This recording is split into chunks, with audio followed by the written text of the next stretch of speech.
Fique atento à nossa primeira entrevista de hoje. Se prepare para mandar as suas perguntas no chat, porque hoje vamos começar conversando com Cananda Heller, graduada em Química pela Universidade Federal da Bahia e mestranda em Ciências Ambientais aqui na ESC, a Escola de Engenharia de São Carlos, que, além de estudante, é influenciadora digital.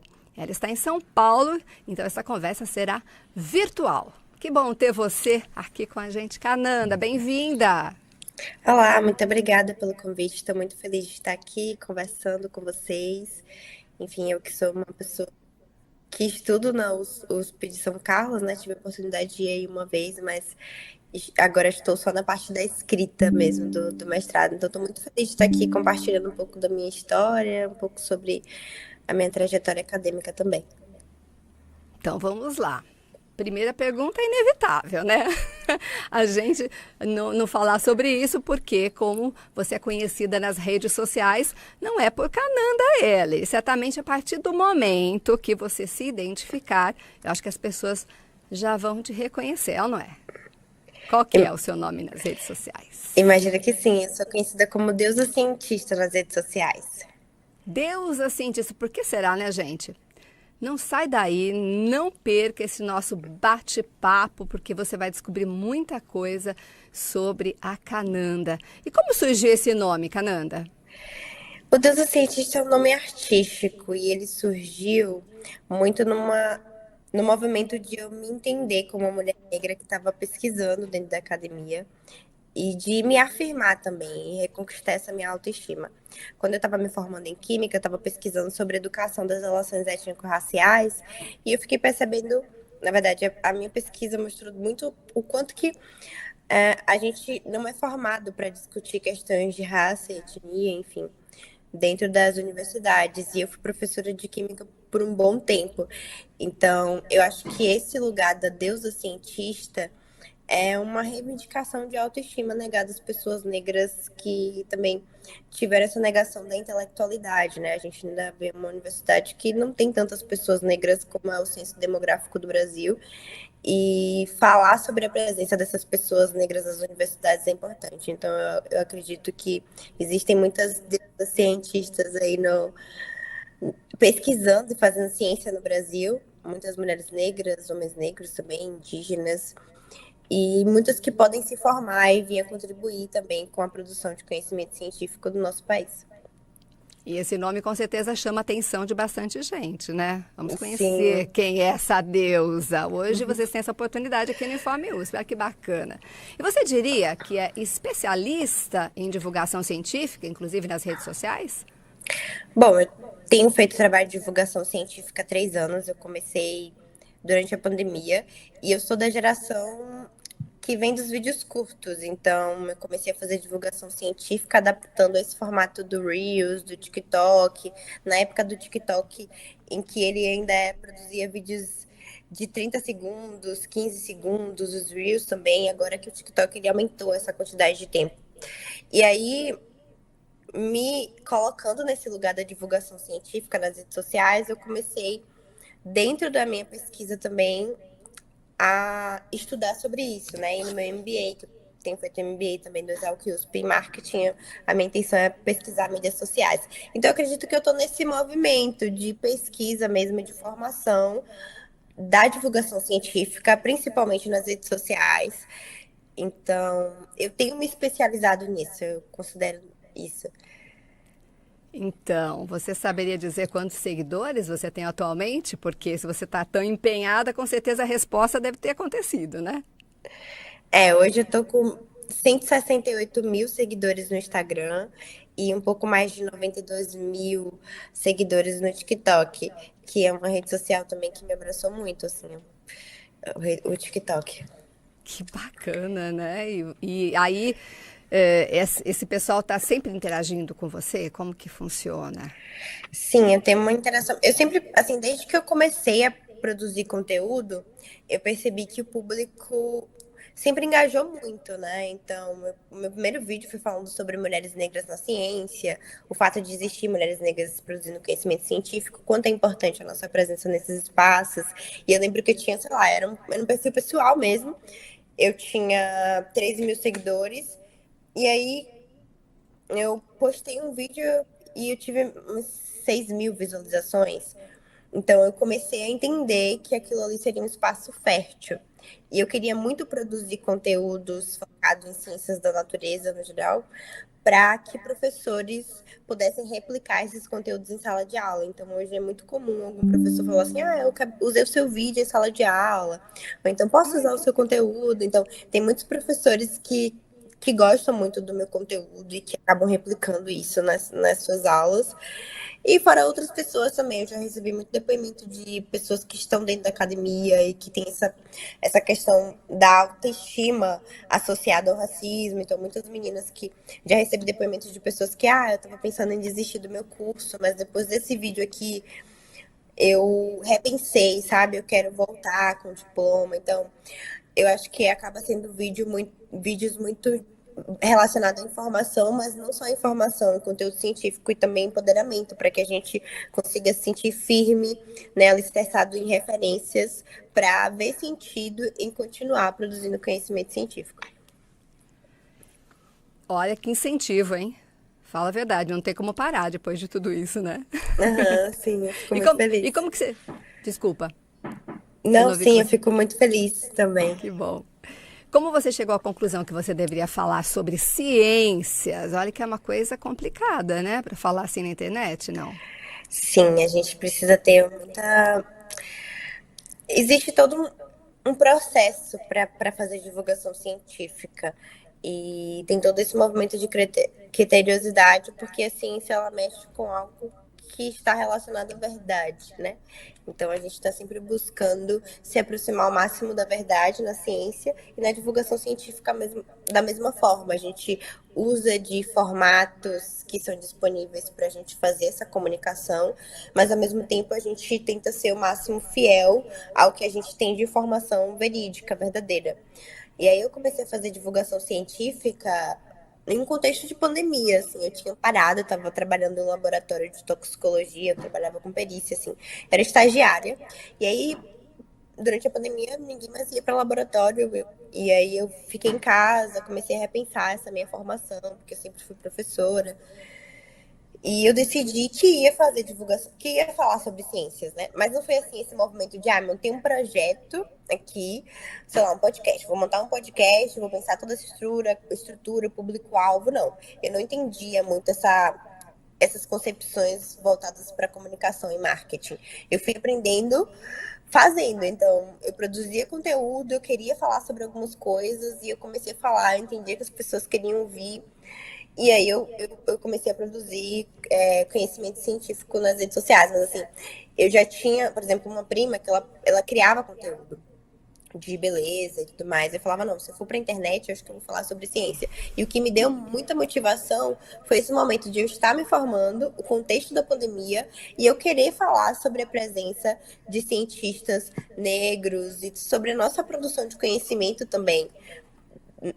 Acadêmica, não, enfim, acadêmica, né, no Brasil, mas de antes, né, diante da escravidão, que era uma coisa que também que eu falava muito desde o início do canal. E é assim que você organiza, então, os temas para você levar para as redes sociais? Você tem um foco específico ou é bem vasto? Não tem bem abrangente em relação às ciências? E também eu vi que você faz bastante experiência, tipo, com coisas do dia a dia, né? Geralmente, assim, eu já fiz alguns quadros. Então, eu criei um quadro chamado Hora da Química. E aí, no quadro da Hora da Química, o objetivo é falar sobre química e trazer algumas questões focadas nessas relações étnico-raciais. Então, já falei do cabelo crespo, do alisamento do cabelo crespo. Já falei sobre o ferro. Eu vou falando sobre questões focadas em química nesse quadro. E aí, uma coisa que hoje eu não trabalho sozinha, né? Eu comecei trabalhando sozinha, mas hoje eu tenho uma equipe que me ajuda com pesquisa e com edição do material. Então, A gente geralmente decide um tema, e pode ser um tema a partir de um quadro, como Hora da Química, mas pode ser também um tema com uma data relevante. Então a gente também fica analisando datas relevantes. E uma coisa que acontece muito nas redes sociais são temas que as pessoas estão falando. Então vamos supor, durante a pandemia, nessa época eu ainda trabalhava sozinha, a gente estava falando sobre a vacina da Pfizer e tudo o que aconteceu dentro do contexto político. E aí teve um canal que se chama Arroba Esse Menino, ele é humorista, e ele viralizou fazendo um vídeo sobre a Pfizer, que é uma vacina que, enfim, o Brasil não tinha recebido, enfim. E aí eu vi que quem estava liderando os estudos da vacina da Pfizer era um homem negro. E aí eu fui e falei sobre isso. Então a gente olha muito também para esse contexto. Então, sei lá, a Copa Feminina está acontecendo agora. A gente pode falar sobre alguma coisa, tem uma relação com o conteúdo, vamos falar. Então a gente tem esses quadros e ao mesmo tempo olha para o contexto, a atualidade que está acontecendo, olha para essas datas que são relevantes. Então, Dia da Mulher Negra Latino-Americana e Caribenha é uma data importante que muitas mulheres estão levantando essa pauta para que a gente consiga somar com a luta. Então a gente fala sobre essa data também. E aí, definindo esse tema, a gente vai para pesquisa. Então, por exemplo, eu uso o Google Acadêmico, o PubMed, esses sites de busca para que a gente encontre algum artigo científico. Acontece também da gente ver alguma matéria interessante que fala de alguma pesquisa científica, a gente vai até o material, mas uma coisa que é sempre importante é a gente estar ali alicerçado em informações que vem de artigos, que a gente faz uma análise que é confiável para passar aquelas informações. Aí depois disso a gente faz um roteiro dentro do formato, geralmente são vídeos de 1 minuto, 1 minuto e meio. Eu gravo, edito e a gente posta. E aí vem as curtidas, milhares. As curtidas, Mas porque, de uma maneira geral, você acha que a maioria dos brasileiros tem dificuldade de entender e falar sobre ciências? Focando apenas nas ciências agora? Eu acho que a gente tem um movimento de dificuldade, assim. Acho que existe um afastamento da ciência, da população no geral. E eu acho que tem a ver com um movimento histórico também, de considerar a ciência um lugar difícil, um pouco elitista, um conhecimento focado muito ali para quem está produzindo. E as pessoas acabam se distanciando disso. Então, tem esse lugar, às vezes eu chego no lugar e as pessoas falam, você é criadora de conteúdo? Você fala sobre o quê? Moda? Eu falo, não, eu falo sobre ciência. As pessoas ficam, nossa, você deve ser muito inteligente. Então as pessoas acham que eu tô num lugar muito alto, assim, de intelectualidade e tudo mais. E acho que o papel da divulgação científica é justamente esse lugar, dizer, as coisas podem ser mais simples ou mais próximas de vocês do que vocês imaginam. E aí, eu acho que também a gente passou por um contexto de desinformação muito grande, que o Brasil teve uma característica muito específica em relação a outros países, porque a gente teve um governo que era contra a ciência, contra a vacina, e que acabou acarretando em diversas mortes. Então, a gente tem um cenário de muita desinformação acontecendo. E olhando também para o cenário de escolas, que eu acho que é a base que vai trazer essas bases científicas para que as pessoas consigam discernir minimamente o que é informação científica, o que não é, o que é certo, o que é errado. As escolas públicas no Brasil passam por um processo de sucateamento. Então agora, por exemplo, a gente está tendo o novo ensino médio, em que os estudantes, teoricamente, podem escolher se vão seguir a área das ciências humanas ou ciências exatas, ou seja, eles não podem ter toda essa formação ampla desses conhecimentos, ou um ou outro. E isso prejudica muito a relação da sociedade com a ciência no geral, né? Fora os outros problemas também, porque o novo ensino médio acaba reduzindo essas cargas horárias também, né? Dessas disciplinas de química, física, e o que acaba dificultando essa relação das pessoas com a ciência. A tua credibilidade é muito grande, né? Haja vista o tanto de curtida que você tem. E claro que as pesquisas que você faz são todas muito sérias, né?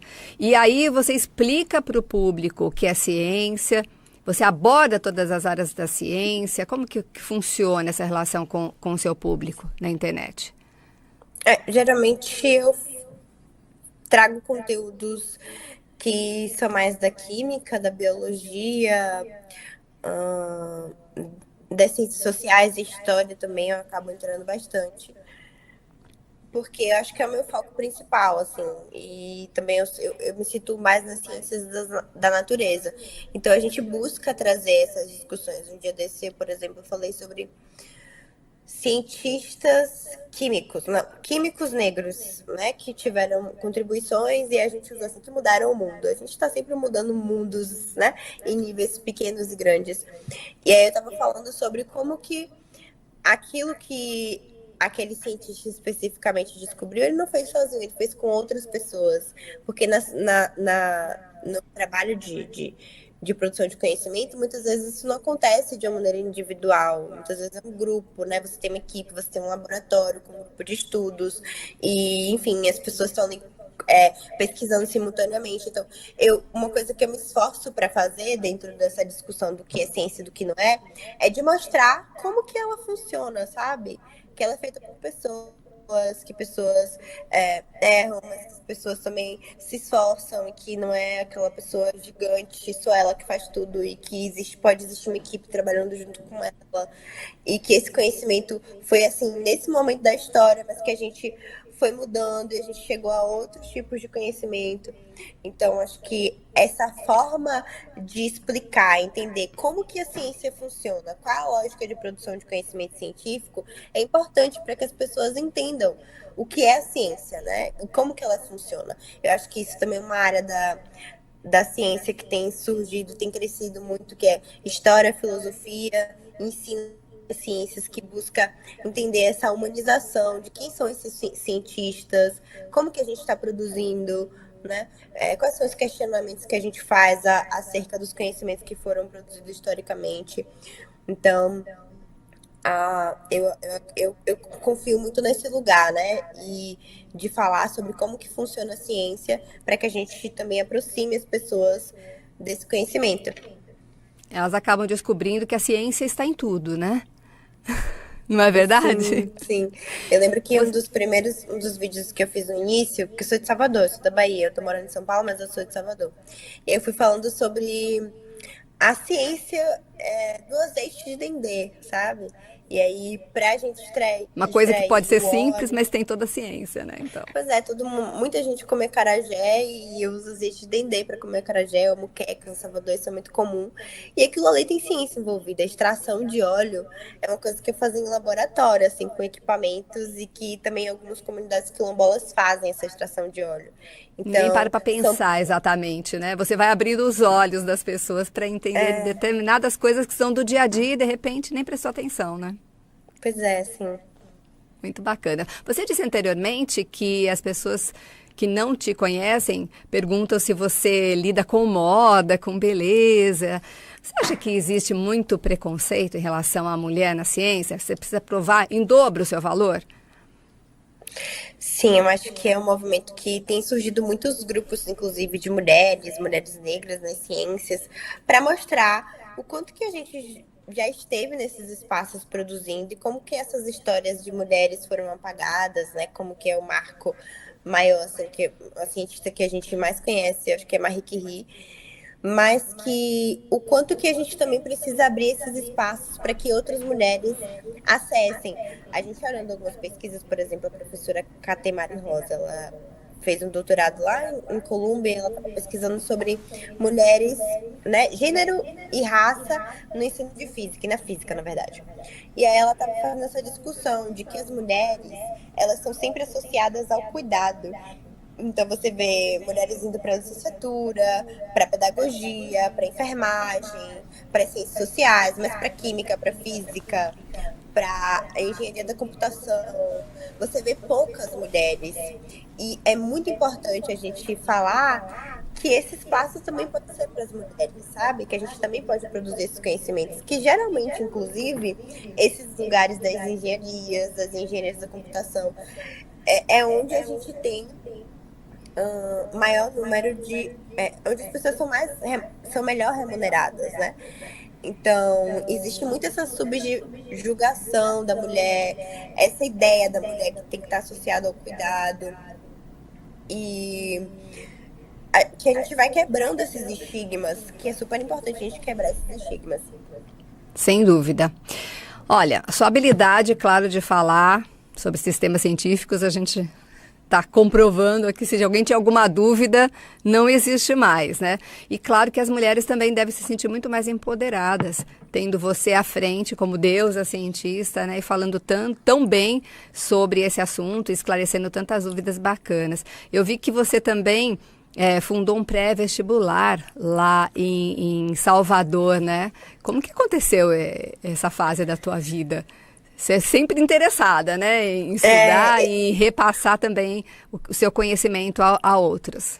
Assim, eu sempre tive também esses questionamentos, assim, eu sempre falo, tive um pai que ele falou pra mim desde cedo, olha, você vai passar por racismo, sabe? Isso é um problema.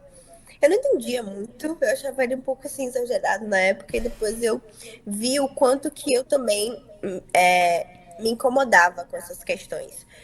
E aí o pré-vestibular ele surge nesse movimento mesmo, porque lá eu sou do subúrbio de Salvador, em Plataforma, e existia um pré-vestibular em que os professores davam aulas gratuitas para que os alunos ingressassem nas universidades. E aí esse pré-vestibular acabou. Eu falei, vamos montar um aqui agora. E aí a gente fez isso, né? A gente montou um pré-vestibular. Muitos estudantes. Inicialmente era um pré-vestibular só de exatas, porque eu conhecia. Era um outro amigo, a gente sabia física, química, matemática, então era focado nisso. Depois ele foi aumentando para todas as outras áreas. E isso foi muito importante, assim, porque eu costumo dizer que eu me constituí como professora de química nesse processo, que foi a primeira vez que eu comecei a dar aula, foi no pré-vestibular.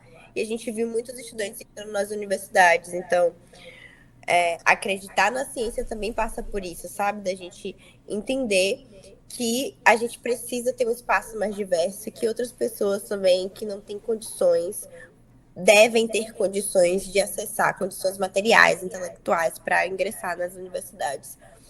Então, foi um momento muito importante da minha vida. Eu estava com 17 anos, então era aquela coisa de Imagino. vamos mudar o mundo. E eu acho que eu ainda levo isso muito para minha vida. Mas durou 6 anos e foi muito bom, foi muito importante, assim. Que bela experiência, hein? Fala sério. Bom Muito. demais. E aí você estava lá na Bahia e de repente você deixa a Bahia por algum motivo especial para estudar especificamente? Como que foi essa fase Sim, de mudança? eu sempre quis migrar, assim, eu sempre quis sair de Salvador para ir para um outro lugar. E aí, quando eu tive uma amiga que ela passou na USP capital para fazer o mestrado no Instituto de Interunidades aqui da capital em ensino de química. E eu falei, vou tentar a USP, porque a USP, enfim, é considerada uma das melhores, se não a melhor universidade do Brasil, e por que não? Então, eu nunca tive muito esse medo, assim, de acessar esses lugares, né? E aí, eu tentei fazer mestrado na USP, passei em São Carlos, porque eu tentei tanto o da capital quanto o de ciências ambientais, né? De ensino de ciências ambientais. E aí, eu ingressei no mestrado. E foi bem, assim, no período da pandemia também. E aí, quando esse período de pandêmico melhorou, né, mudou, eu vim para São Paulo, tanto para trabalhar como criadora de conteúdo, quanto para continuar o mestrado, assim. Eu não preciso estar em São Carlos tanto que eu não tive essa experiência de viver, ter disciplinas em São Carlos, porque eu tive disciplinas online, mas eu entendi que migrar para São Paulo seria importante, assim, para minha carreira como criadora de conteúdo. Desculpa, gente. Fica E tranquila, a também no gente sabe que você está mestrado. gripadinha, está Tava resfriada. gripada. Inclusive, agradeço o esforço de estar aqui com a gente. Vai tomando água, vai se hidratando. Não deixa eu tomar, não. Eu vou tomar também. O meu está aqui do ladinho, eu já vou tomar já já. Mas antes disso, deixa eu falar mais uma coisa. Se você puder, claro, que quiser, contar a sua idade para a gente, porque você é, né, muito precoce, vamos dizer assim, para tratar de tantos assuntos, para entender tanta coisa. Eu acho que é um incentivo para os outros também saberem qual a sua idade. Você considera assim? Se não, tudo bem. Tô com 27 anos. Eu acho que ainda Olha tem lá. uma grande caminhada, assim, mas eu sinto que eu nunca fiquei só no que estava posto na academia, assim, sabe? Aquele lugar de extrapolar o que está posto na academia. E eu também sempre entendi que eu não me dava bem com todas as áreas, então eu focava nas coisas que eu gostava e que eu achava que iria dar os bons pra mim. Então hoje eu E tô deu com vinte e certo. sete anos. Ah Tá lá, tá dando. vendo, gente? Sim. Esse papel, né, que a gente está fazendo agora aqui, conversando, é um grande incentivo também para outras pessoas que estão pensando, será? Será que eu devo? Será que eu posso? Pode, por que não? Estuda, né? Vai adiante que consegue, sem dúvida. E eu imagino que não seja fácil conciliar os seus estudos com a produção dos conteúdos digitais, que você disse que já agora já tem algum apoio, não é isso? Mas você diria que eles podem até se complementar? Não. Sim, eu entendo que se complementa e também é uma continuidade. Então, como eu também fui professora de química, então muitas coisas que eu já fazia em sala de aula eu faço hoje nas redes sociais, mas de uma outra maneira. Eu acho que, óbvio, que eu estou sempre me formando, até porque é um conteúdo fora da caixa da escola, né? Divulgação científica encontra outros espaços. Mas eu tento sempre conciliar, assim, o que eu estudo no meu mestrado agora também, com o que eu estou produzindo nas redes sociais, para que isso seja mais potente, que faça mais sentido, inclusive no meu currículo, na minha trajetória acadêmica. Então, eu acho que é importante, assim, você falar sobre o que você gosta e sobre o que você tem de mais confortável, assim, que você Nada melhor, né? é o que você mais sabe, né? Tanto que eu Sim. falei assim, por exemplo, eu falo de ciências no geral, mas eu sempre tô ali discutindo alguns conceitos em química, porque é o que eu me sinto mais confortável, o que eu mais gosto. E a partir do seu projeto de mestrado, falando agora sobre ele na área ambiental, qual o resultado que você busca no final? Já tem isso em mente? Bom, o meu mestrado, eu tô trabalhando com resíduos sólidos. E aí a ideia é produzir, na verdade, uma estratégia de comunicação científica, exatamente o que eu já faço nas redes sociais, só que para um grupo de catadores de materiais recicláveis de lá de Salvador, para discutir, né, essas questões e também a questão dos resíduos sólidos. O meu objetivo é entregar, como é um projeto, um mestrado profissional, eu tenho que entregar um projeto para eles, então a ideia é criar uma estratégia de comunicação científica para eles mesmos, para trazer esse lugar da ciência também, discutir ciência focada em resíduos sólidos e também na vida dos catadores.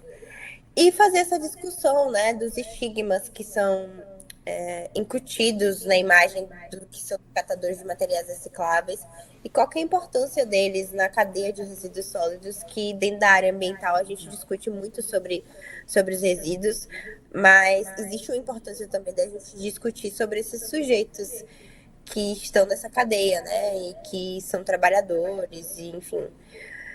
Então, o meu objetivo na pesquisa é esse mesmo, assim, entregar esse material, essa estratégia de comunicação e discutir sobre a importância desses catadores dentro da política de resíduos sólidos, enfim, da mídia no geral.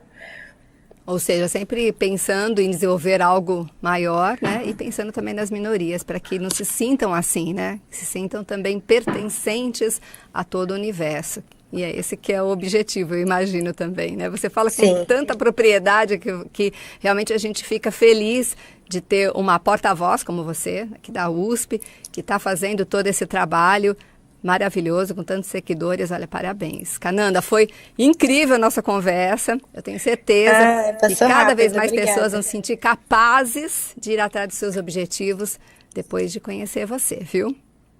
Antes Sim, da gente se despedir, eu vou pedir um favor para você. Deixa um recado final para todos que estão nos acompanhando agora, por favor. um recado que eu tenho para dar é que tanto o fato da gente produzir esse conhecimento quanto da gente acessibilizar ele é importante. E, enfim, eu vejo muitas pessoas que me procuram falando assim, eu quero fazer divulgação científica, você acha que eu deveria começar? Eu acho que sim. Acho que só de compartilhar a sua vida acadêmica, enfim, o que você sabe, o que você está aprendendo é importante para que a gente crie essa atmosfera, sabe? De saber que esses conteúdos são acessíveis e importantes para as pessoas estarem e que a gente continue também lutando materialmente para que a USP e outras universidades seja cada vez mais diversa, né? Muito obrigada pelo convite, eu fiquei muito feliz mesmo de estar aqui hoje conversando com Que bom, vocês. nós também. E sigam a Cananda lá nas redes sociais, a deusa cientista, não é mesmo? Sim, Porque ela está cientista. realmente defendendo o estudo dela e repassando toda a informação para vocês. Obrigada demais, Cananda. Valeu. Obrigada, um beijo. Beijo.